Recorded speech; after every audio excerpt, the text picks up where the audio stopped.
Good evening. Following their dialogue with the Land Transportation Franchising and Regulatory Board, Piston says their transport strike will still continue.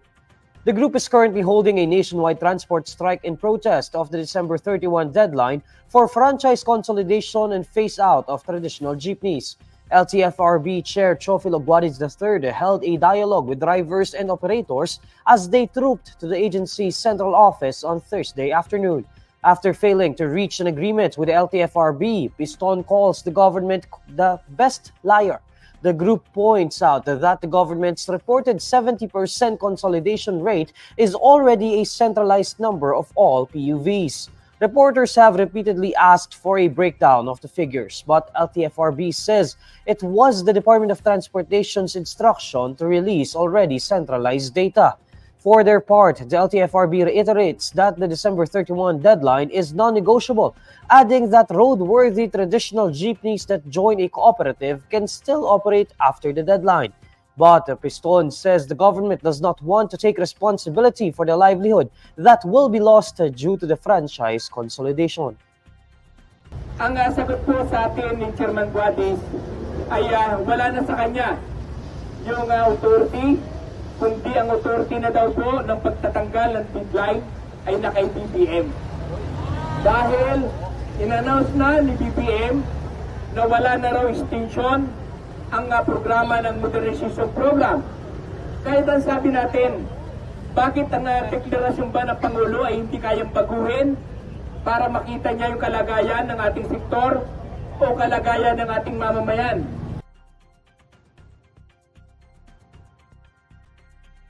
A Senate panel intends to probe Apollo Quiboloy's Kingdom of Jesus Christ in January next year. The Committee on Women, Children, Family Relations, and Gender Equality will hold the hearing on January 23, 2024. The probe seeks to look into the alleged crimes linked to the Quiboloy-led Kingdom of Jesus Christ. In a letter to the Department of Justice, Senator Risa Hontiveros formally requests the DOJ to issue an immigration lookout bulletin order so that Quiboloy will be in the Philippines during the hearing date. Hontiveros earlier filed a resolution that seeks to investigate the Kingdom of Jesus Christ's alleged crimes, such as sexual abuse and human trafficking. Quiboloy's legal counsel, Ferdinand Topacio, had challenged Hontiveros to bring the crime allegations in proper courts and not in the Senate. The Philippine National Police bears the faces of two other persons of interest who were caught on CCTV transporting a bag allegedly containing the bomb used inside the Mindanao State University last December 3. Apart from the first two suspects, PNP spokesperson Colonel Jean Fajardo says they were able to spot the two after the Special Investigation Task Group backtracked the CCTV footage within the area. She says the two persons of interest were seen going to the MSU gym before the explosion, carrying a bag allegedly containing the bomb. According to Fajardo, the shape of the bag could indicate that it contains the 60mm mortar bomb and the rocket-propelled grenade used for the attack. The PNP official explains that they released the faces of the two persons of interest to ask the public for help. Senator Robin Padilla is proposing amendments in the 1987 Constitution, allowing the President and Vice President to serve for 4 years and 2 terms. Under his resolution of both Houses number 5, the President and Vice President would be elected as joint candidates. The Senate would grow to 54 members, with 24 of them serving for 8 years. Under Padilla's proposal, House of Representatives lawmakers would serve for 4 years. In a statement, Padilla explains that the change he is seeking is in the term of office of the Vice President, and the Vice President would ensure that what he called a balance in leadership stability and democratic continuity. He also cites the need for policy continuity, giving adequate time for lawmakers to fulfill their legislative agenda. Based on RBH number 5, the two chambers of Congress should resolve the proposed amendments through a constitutional assembly or by a vote of 3/4 of congressional members, with each chamber voting separately. U.S. Secretary of Defense Lloyd Austin III lauds the professionalism of the Armed Forces of the Philippines amid China's unlawful behavior in the West Philippine Sea. Austin expresses this during his phone conversation with Defense Secretary Gibo Teodoro.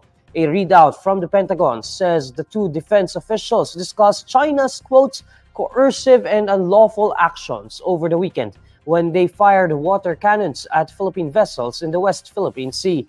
For their part, Austin reaffirms once more the US's ironclad commitment to the defense of the Philippines' sovereignty and commends the AFP for their professionalism in the face of China's aggressions. The US official reiterates that the Mutual Defense Treaty extends to both countries' armed forces, public vessels, and aircraft anywhere in the Pacific. Signed in 1951, the Mutual Defense Treaty states that both the nations would support each other if an external party attacked either Manila or Washington.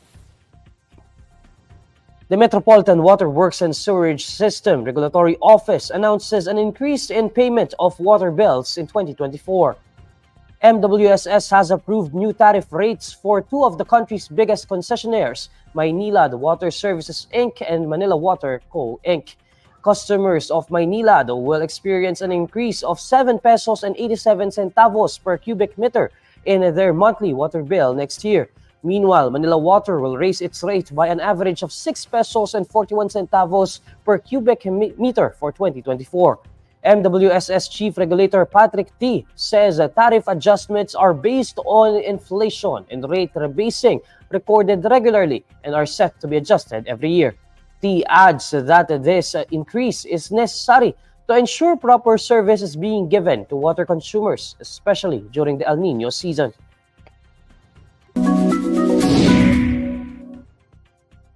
Alamin naman natin ang mainit na balita sa mundo ng showbiz kasama si Pauline Del Rosario ng Bandera. Pauline?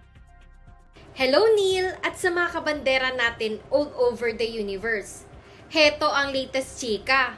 Maraming fans ang super happy sa pa-surprise ng dating couple na sina Catherine Bernardo at Daniel Padilla. Ito ay dahil sa naging public appearance ng dalawa matapos ang controversial breakup. Nagkasama at nag-perform sina Kat at Daniel sa Christmas Special 2023 ng ABS-CBN na ginanap sa Smart Araneta Coliseum. Makikita pa sa trending video na game at all out ang ex-couple habang kinakanta ang I'll Be There For You ng rock duo na Rembrandts. In fairness, mukhang maayos naman ang kanilang relasyon ngayon bilang ex-lovers. Dahil dyan, maraming Katniel fans ang umaasa na magkakaroon ng second chance ang 11 years na relasyon ni Kat at DJ. Noong November 30 nang kumpirmahin ni Catherine na hiwalay na sila ni Daniel. Walang binanggit ang award-winning actress kung ano ang rason ng kanilang breakup, pero nadadawit sa issue ang kapamilya young star na si Andrea Brillantes. Matatanda ang ibinalita noon ng talent manager at vlogger na si Ogie Diaz na ayon sa kanyang source, patagong nagkikita sina DJ at Andrea. At yan, ang bandera chika natin for today. Thank you, Neil! Maraming salamat, Pauline. Here's the latest roundup of today's top stories. Piston to continue ongoing nationwide transport strike despite dialogue with LTFRB. Transport group calls the government the best liar. Customers of Maynilad and Manila Water to face higher rates in 2024. And the Pinoy fans flock to Philippine Arena for star-studded Asia Artist Awards. And these are the stories you need to know today. I'm Neil Mercado. It's 11 days before Christmas. Follow INQUIRER.net on Facebook, X, YouTube, TikTok, Instagram, and Reddit. For more stories, visit INQUIRER.net. Good evening.